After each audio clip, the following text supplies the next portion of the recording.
ఇంత పెద్ద బతుకెందుకు?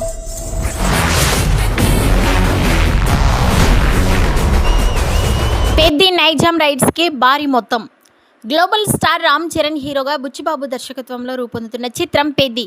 ఈ సినిమాపై పాన్ ఇండియా స్థాయిలో భారీ అంచనాలు ఉన్నాయి. మైత్రి మూవీ మేకర్స్ ఈ చిత్రాన్ని నైజాం ప్రాంతంలో సొంతంగా విడుదల చేయడానికి సిద్ధమవుతోంది. ఈ నిర్ణయంతో తమ ప్రాజెక్టుపై వారికి ఉన్న నమ్మకం ఏంటో తెలుస్తోంది. అన్నట్టు ఈ ప్రాంతంలో థియేట్రికల్ రైట్స్ విలువ 63 కోట్ల రూపాయల వరకు ఉంది. అయితే టికెట్ ధరలు పెంచకపోతే పరిస్థితి ఏంటి అనేది చూడాలి. ఇక ఈ సినిమాకు సంబంధించి విడుదలైన ఫస్ట్ గ్లిమ్స్ సాంగ్తో మేకర్స్ సినిమాపై అంచనాలను భారీగా పెంచేశారు. ఇక ఈ సినిమాలో జాన్వీ కపూర్ హీరోయిన్గా నటిస్తోంది. ఈ పెద్దిలో శివరాజ్ కుమార్, జగపతి బాబులు తదితరులు కీలక పాత్రలు నటిస్తున్నారు. అన్నట్టు ఈ స్పోర్ట్స్ డ్రామాకు ఏఆర్ రెహమాన్ సంగీతం అందిస్తున్నారు. ఈ చిత్రం ఏప్రిల్ 30న విడుదల కాబోతోంది. ఈ వీడియోపై మీ అభిప్రాయాన్ని కామెంట్స్ రూపంలో తెలియజేయండి.